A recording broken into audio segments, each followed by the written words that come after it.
Welcome to another episode on our channel. This is actually going to be an unboxing via Hot Toys. I had this item at one time and I sold it, and right after I sold it, I immediately regretted it. And I've been wanting to get it back ever since and finally found a good price for it. So hopefully it's in pretty good shape. We'll find out in a second. So we'll pause. Well, actually we won't. I have the X-Acto knife in my hand. So let's open this baby up. Okay.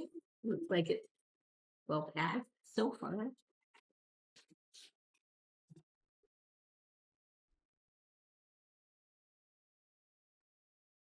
This is right off. Here's my guess. So this was made in 2008.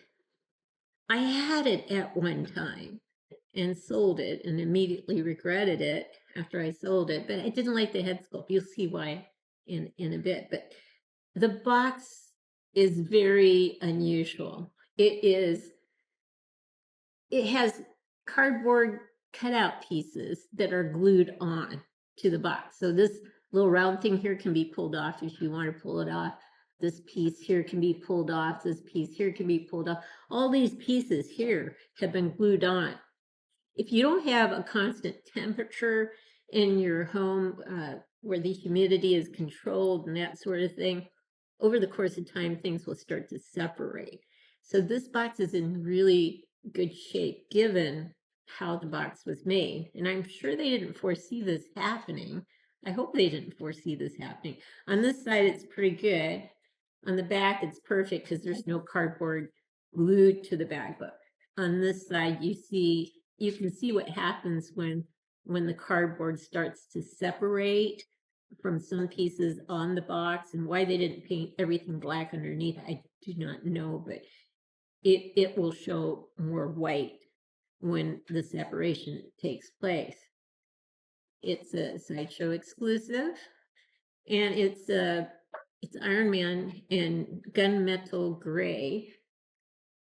The body is perfect. It's the head sculpt that's problematic. So let me get it out. Like I said, I had it out before because I wanted to test the lights.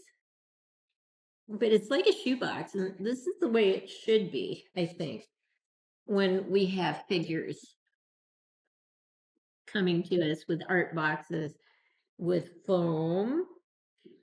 It should be the way it defaults, I think, because I think it's easier on the box and it's just a nicer setup. So the figure itself with the Iron Man head, let's get it out, is just breathtaking from my perspective with the helmeted version. So it doesn't come with a lot of things, but the body is just absolutely stunning. It's a little battle worn, so you'll see scratches and that sort of thing, but it's not overly done. But I love this figure. It comes with two extra sets of hands. Originally it had the fisted hands on it. I've already changed those out. So the fisted hands.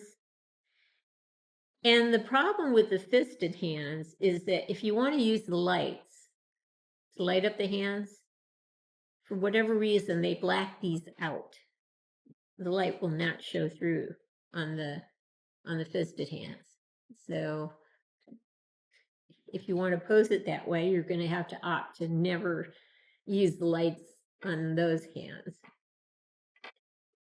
It comes with relaxed hands, and I do like relaxed hands a lot.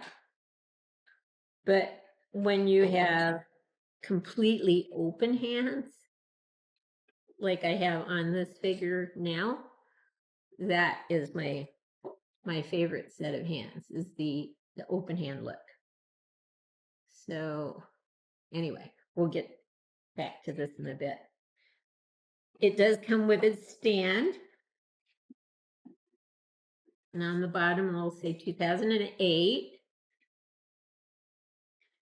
And it's Mark III exclusive version.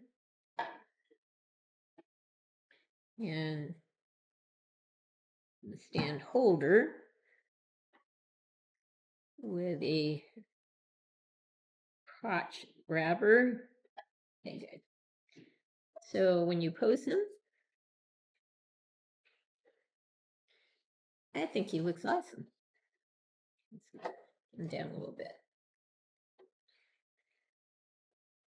Yeah. I think he looks absolutely awesome. The stand doesn't take away from the figure. Sometimes when you get a stand and it's really brightly colored neon kind of light look, it's not so good. But this isn't bad. So it's nice it has a stand. The problem with the figure, one of the reasons why I sold it, is the head.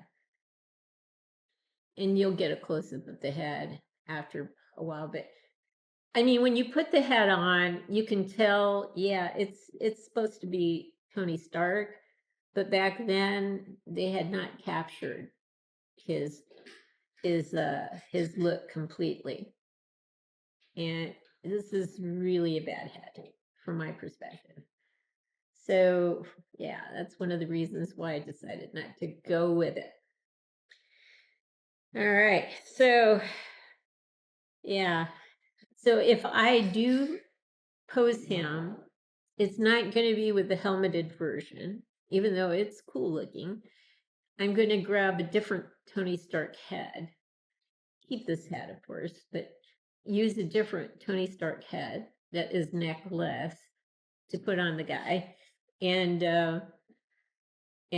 display him that way. That's kind of my thinking on the matter. So the one thing I wanted to mention is if you want the light up look with the hands, do not use the fists.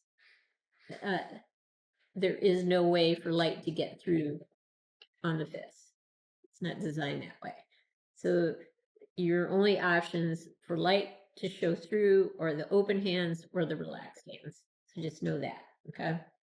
Now, when I got this figure, I tried to turn on the lights. And this is one of those figures made way back when, where the batteries were placed in the figure before it left the company. And so you pulled that little tab out so the batteries could make a connection and things would light up. Well, if this was made in 2008 and no one had pulled the little thing out, there is a strong possibility there might be some corrosion that has taken place over the course of time. There was no corrosion in the arms, but we couldn't get the arms, the hands to light up. And that was because we forgot, or I forgot, that these do not light up because there's no place for light to escape. It's not made to light up, not the fists anyway. So that was a mistake on my end. I thought the batteries and the arms didn't work. The batteries didn't look corroded or anything, but it just wasn't lighting up. And that was the reason, is because these are not meant to light up. The light switch in the back that turns on this light, where the batteries were, it was really corroded though. That was the bad thing. And we put new batteries in, it still wouldn't light up. My husband did another round of cleaning in terms of that spot, and finally we got that light to light up. So the light switch, well, let me back up here. I'm going to be very careful with this guy. So to get to the light switch on the arm, I'm trying to remember now. I think I have to pull. Oh yeah, okay. I have to pull this part. Actually, I don't. The screw part is here. So you unscrew it here. There's a screw over here. You put the batteries in there. So you don't have to pull things apart to get to uh, the batteries on the arms. It's very visible where the screws are. The light switch though is down here. And so if you just flick the switch, you're going to have the lights show up. Yeah, so they show off, they show up very nicely. And then in the back, same thing. You don't really have to pull things apart to, there's a screw, and you just pull that up and put the batteries in. To turn the light on, you just pull up this piece, and there's a switch in there that you turn on, and boom, you've got your lights. This is as easy as it can get. What is difficult is getting the batteries to fit. That's the most challenging thing. You know, when you got 3 batteries and the space is very tight, that's not good. But what was really frustrating was the corrosion that was in here. It took a good two cleanings to get that thing to actually make a connection and light up. What I like about this figure though is that it has pieces that do move. So if if you want to, for example, have it up, you can have it up on this side. But if you want to move the arm up, you can put that down a little bit. You can move the arm up, then reset it a little bit. So there's a fair amount of mobility attached to the arm, and it does move around not too bad. There are some pieces that can come out and reveal certain things, like this piece here. You can, if you get your fingernail underneath it, you can pull it out, and there are little missiles, tiny missiles that are showing here. It doesn't rotate or anything, but it does open up. That's kind of cool when it does that. And then you can shut it back down. In the back, you can open some of these flaps up to give it a more like I'm flying look. So that's kind of cool. And this side is where the switch is, this one here, underneath that piece. And in the back of the legs, you can basically pull this up and out. And then you can grab these 2 pieces here and pull these apart to reveal some of the inner workings of the figure. That's kind of cool too. Yeah. So it's, for 2008, it's really a nice piece. And I love the choice of color here. Gunmetal Grey. Very nice. It's just the doggone hat. I don't know, I mean, like I said, if you put it on, it's supposed to be Tony Stark, but it really doesn't capture Tony Stark, and you'll see when we get a close-up of this head. So my recommendation, put a different head on him if you're going to display him. That's the way I would do it anyway. So, all right, with that said, we'll pause, get him into a pose, and we'll show him this way first from all directions, and then get some tighter close-ups, and then we'll put this head on and show how he looks this way. And then I'll use a newer head that I would be more likely to use on this guy. So we'll pause now and we'll be right back. So we are back, and I'll leave the lights on for the first turnaround and then we'll turn them off. But I wanted you to see especially the lights for his eyes. So it's not just his chest, but it's his eyes that this back control switch is in charge of. And then on each arm is the switch for the hand lights. Yeah. All right, we'll pause now. I'll turn the lights off and we will get some tighter shots from here on up. We'll be right back. So you can see more details here. There's some battle worn damage, but it's not overly done. I like that part. We'll just kind of go around. I've moved the shoulders together or the pieces up and over because I think they were a little too gappy in the earlier video. But I do think he's an awesome looking figure in this beautiful gunmetal gray. So we'll pause now and get a tighter close-up of his head. So the helmet is very, very cool looking, but I do think they got it a little too small for the figure.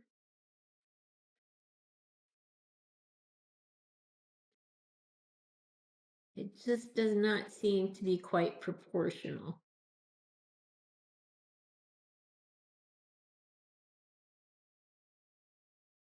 But it is cool looking, especially with the eyes lit up.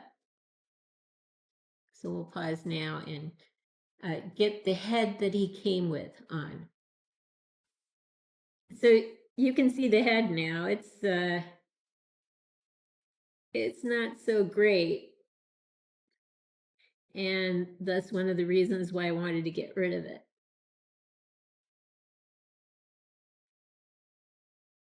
Yeah, so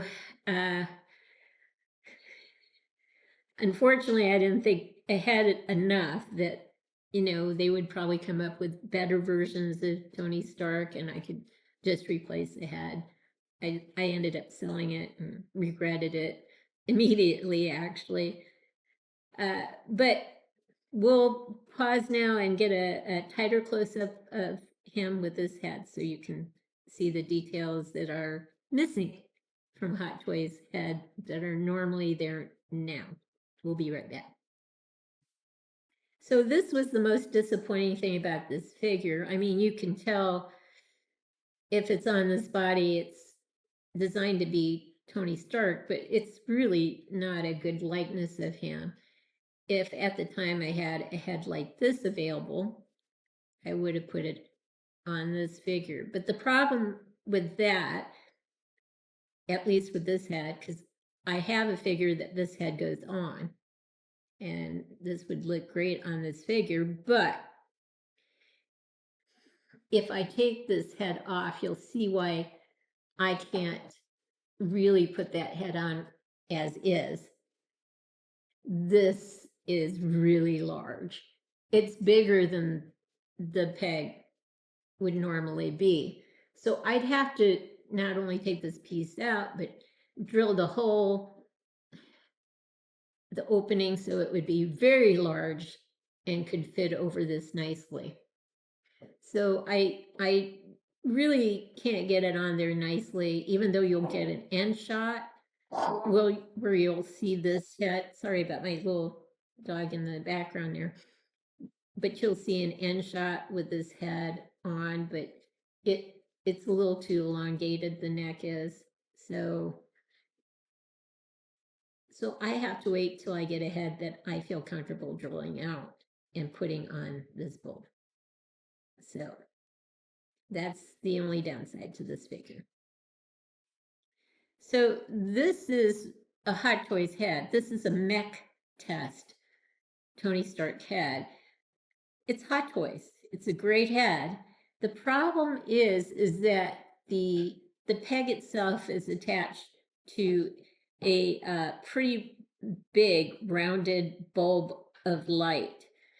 and it's bigger, it's larger in circumference than a typical peg is for a head to fit on.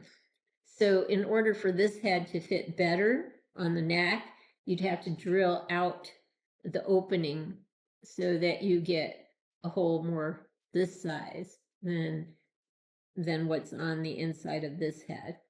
And I'm not prepared to drill it out. I'd rather try to get another Hot Toys head that is not attached to a figure I already have and drill it out, that particular head out a bit more, or try to find even an unbranded head, because that's going to look a lot better than this head ever will on top of this body. So anyway, but I just wanted to show you that you can actually make this figure sing if you're willing to put a different head on it. And I certainly would be willing compared to this head. So anyway, we'll pause and have one last look at the figure. Here's one last look at Mark III exclusive version, Tony Stark in Gunmetal Grey. I replaced the head that doesn't really look like Tony Stark with a mech test head, but it doesn't fit nicely over the bulb that protrudes light into the eyes of the helmeted version. So I will probably try to secure another Hot Toys head that I can have my husband drill out the hole a bit more so it will fit nicely and go lower on the neck than what it is right now. But I love the Gunmetal Grey. Can't not like this Gunmetal Grey. I hope you've liked what you've seen. If you have, consider giving us a thumbs up and subscribing to our channel. In the meantime, everyone, please have a great day.